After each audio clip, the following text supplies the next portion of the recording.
आम के जिस पौधे पे फल नहीं आता है या फूल फल बनने से पहले ही गिर जाता है, बड़े पौधों पे 1 साल छोड़ के फल आ रहा है या फिर फल आना बंद हो गया है, तो उन पौधों पर भी भर भर के आम आएंगे और फूल भी कम ड्रॉप होगा, फलों का साइज भी बड़ा हो जाएगा।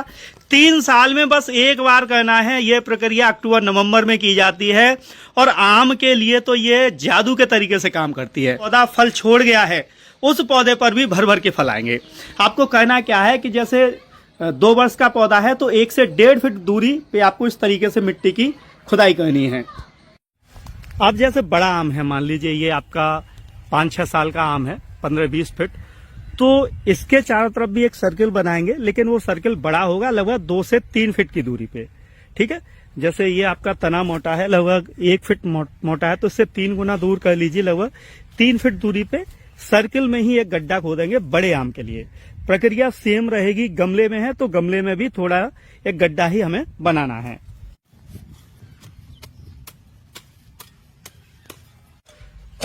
देखिए, पौधे के चारों तरफ ऐसे हमें एक नाली बनानी है राउंड शेप में, इस तरीके से। आप चौकोर भी बना सकते हैं, लेकिन राउंड सबसे बेहतर है।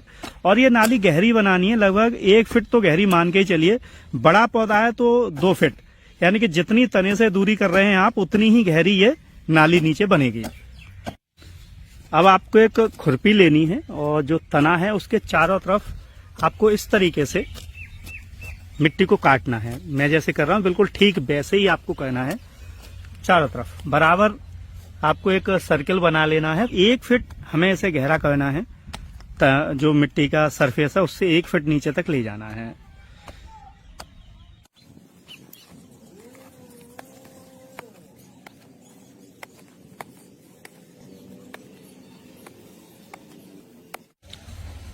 आम को बीमारियों से बचाने के लिए हमें सबसे पहले बोडो पेस्ट बनाना होगा, क्योंकि लगभग 12 से 24 घंटे लगते हैं इसे बनाने के लिए।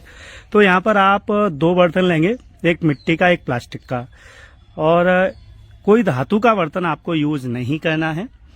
और बोडो पेस्ट के लिए जरूरी जो चीजें हैं, लगभग आधा किलो आपको ये चूना लेना, बुझा हुआ चूना, जिससे हम घर की पुताई करते हैं ना, चूना चूना जैसे बोलते हैं, वो ये लेना है। पाउडर नुमा या डेली नुमा आ जाएगा। और सबसे महत्वपूर्ण चीज 50 से 100 ग्राम आपको कॉपर सल्फेट, ये एग्रीकल्चर यूज, जो कि आपको बाजार में मिल जाएगा, ऑनलाइन बाजार में भी मिल जाता है, इसे लेना है।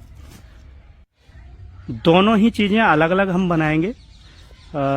मिट्टी के पात्र में आपको चूना डालना है। लगभग आधा किलो चूना आप इसमें डालिए।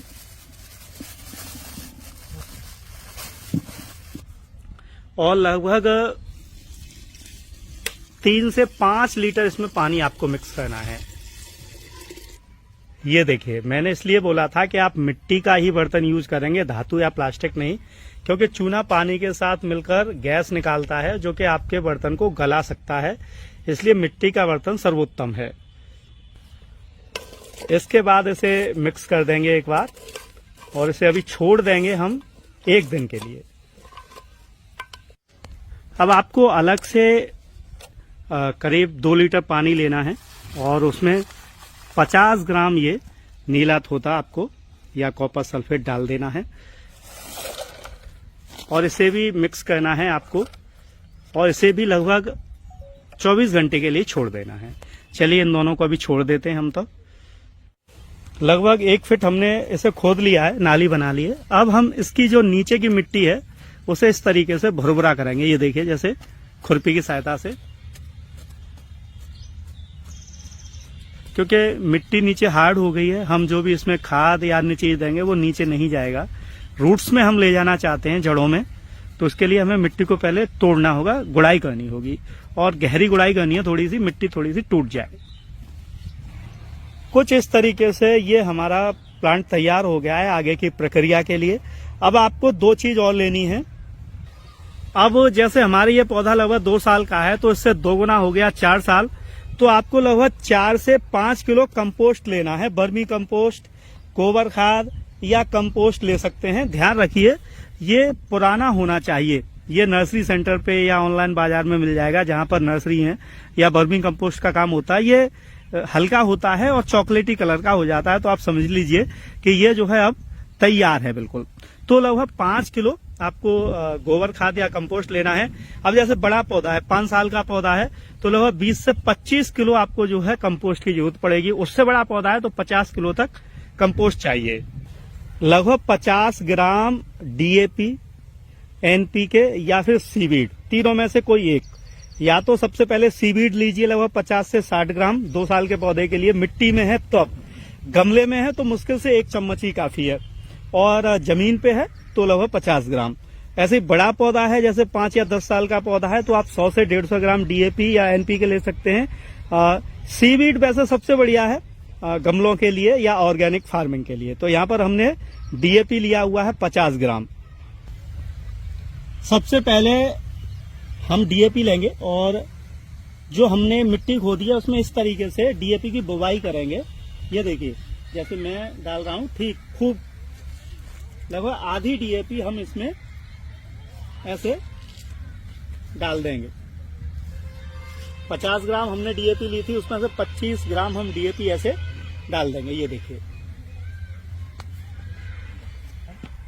इसके बाद डीएपी डाल दी। अब गोबर खाद हमें डालनी है और ठीक ऐसे ही जैसे डीएपी डाली थी ठीक वैसे ही, लेकिन ये मोटी लेयर बनाएंगे, लगभग 4 इंच मोटी लेयर बन जाए। इस तरीके से गोल गोल हमें कंपोस्ट डाल लेना है। हमने आधा कंपोस्ट डाल लिया है। अब बाकी का जो बचा हुआ डीएपी है इसे भी हम दोबारा से, जैसे हमने शुरू में डीएपी को डाला था या एनपीके या सीवीड जो भी आप यूज कर रहे हैं, उसे इसी तरीके से हम जो है अपने आम के पौधे में अभी डाल देंगे।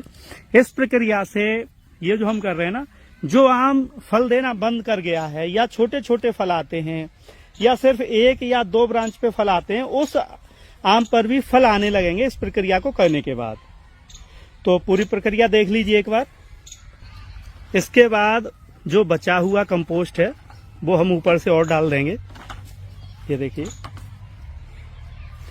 इस तरीके से हमने ये प्रक्रिया पूरी कर ली है। अब आपको क्या करना है कि इसमें पानी देना है खूब सारा, और अब आपको क्या करना है कि इसमें पानी छोड़ देना है और पानी भी खूब देना है। ये देखिए, आपको भरपूर पानी तब तक देना है जब तक ऊपर तक पानी ना आ जाए। इस तरीके से ऊपर तक आपको इसे भर देना है और अब इंतजार कीजिए कि ये पौधा इस पानी को पूरा अवशोषित कर ले, सूख जाए। तो कल हमने आम के इस पौधे को सुपर फलदार बनाने के लिए ये खाद दिया था। अब आप देखिए कि इसमें ये पानी जो है सूख गया है, यानी इसने पानी अवशोषित कर लिया है। अब दूसरी प्रक्रिया यहाँ से हम शुरू कर सकते हैं। ध्यान रखिए, जब तक पानी रहे इसमें तब तक आपको ये काम नहीं करना है, इसलिए हमने पूरे लगभग 15 घंटे का जो है वेट किया है। अब क्या करना है कि जो मिट्टी हमने निकाली थी उसमें से कुछ मिट्टी हम इसमें जो है फिल कर देंगे। ये देखिए, इस तरीके से इस गड्ढे को पूरा नहीं बंद करना है, थोड़ा सा हम अभी इसे बचा के रखेंगे।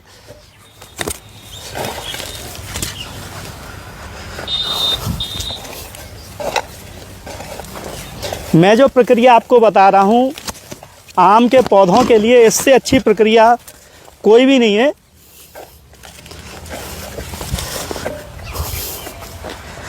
वैसे थोड़ा सा प्रेस कर दीजिए।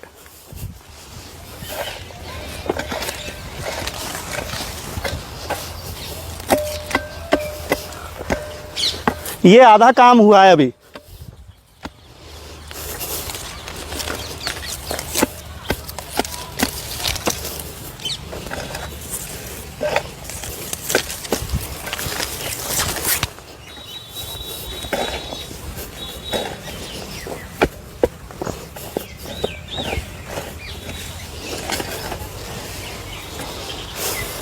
इस तरीके से ये काम अभी आपको कर देना है। तो कल हमने चूना और कॉपर सल्फेट को भिगोने रख दिया था बोडो पेस्ट बनाने के लिए। फलदार पौधों के लिए इससे बढ़िया कोई भी दवा नहीं है। तो एक दिन बाद देखिए, मैं पास से दिखाता हूँ। सबसे पहले हम इसे घोलेंगे। ये है कॉपर सल्फेट, ये पूरा घुल गया है। इसके बाद जो चूना हमने भिगोने डाला था उसे भी हम अच्छे तरीके से मिक्स कर लेंगे। अब देखिए इसे यूज़ करने का जो तरीका उसे आप एक बार देख लें, फिर कोई ख़ास इसमें ऐसी चीज़ नहीं है जो आपसे ना आए, बस इसे अच्छे तरीके से आपको मिक्स कर लेना है। अब देखिए इसे यूज़ करने के लिए क्या करना है कि एक पात्र ले लेना है और इसे बनाते समय हमें यह ध्यान रखना है कि जितनी मात्रा में, जैसे हमने सबसे पहले क्या लेना है, चूल्हा ले लिया हमने ये, और ये एक और ये 2 नाप, ठीक, इतनी ही नाप का हमें बराबर जितना हमने चूना लिया है और उतना ही हमें आपको इसमें ये कॉपर सल्फेट जो है मिक्स करना है। ध्यान रखिए ना कम ना ज़्यादा, और इसे जितना यूज़ करें उतना ही तैयार करें, जितना आप यूज़ करें। इसे अभी रखा रहने दें, ये यूज़ करने के लिए तैयार है। और ये जो कॉपर सल्फेट है ये विदिन 3 दिन में, ये जो बोडो पेस्ट है 3 दिन में आप यूज़ कर लें और उसके बाद फिर यूज़ करने के लिए आप नया बना लें। तो ये अभी हमने तैयार कर लिया है। चलिए अब इसे यूज़ करते हैं। जिस आम ने हमने फर्टिलाइज़र दिया था ना, अब इसी में हमें ये बोडो पेस्ट करना है। और बोडो पेस्ट में ये ध्यान रखना है कि ज़मीन से 3 फीट तक पौधे को आपको लगभग कवर कर देना है। आम पर जितनी भी बीमारी आती हैं वो ज़मीन में से शुरू होती है, इंसेक्ट यहीं से चढ़ना शुरू होते हैं लगभग 90%। तो हम क्या करेंगे कि बोडो पेस्ट हमेशा ऊपर की तरफ से, ऐसे ऊपर की तरफ से नीचे की तरफ पेंट करके लाएंगे, जिससे हम जो पेंट कर रहे हैं तो अगर केमिकल आ भी रहा है, दवा आ रही है, तो वो नीचे की तरफ आएगी। इससे हमारी दवा भी खर्च नहीं होगी ज़्यादा। और दूसरी बात, पूरे पौधे के ऊपर, और इसके 2 कोट कीजिए आप। ये अभी पतला है, थोड़ा देर बाद जब सूखेगा तो अपने आप ये कलरफुल हो जाएगा। ये छोटे पौधा है, बड़े पौधे पर भी ऐसे ही आपको इसे कर देना। अभी एक बार कर दिया आपने, अच्छे तरीके से कीजिए, कोई भी जगह छोड़नी नहीं है आपको, लगभग 2 से 3 फीट तक ज़मीन से। अब ये देखिए ये बड़ा पौधा है आम का, 3-4 साल पुराना है, तो ज़मीन से ऊपर 3 फीट तक हम इसे कवर करेंगे। और ऐसे स्लोली स्लोली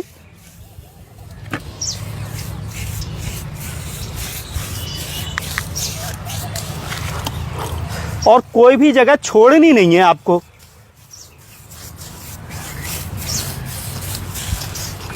ये देखिए कुछ इस तरीके से आप कर सकते हैं जिससे ये बोडो पेस्ट आम में नीचे तक जा सके। और ये अभी हमने एक बार कर दिया, 1-2 दिन बाद हम पुनः कर देंगे। बस इतना सा काम अभी आम के पौधे में करना है।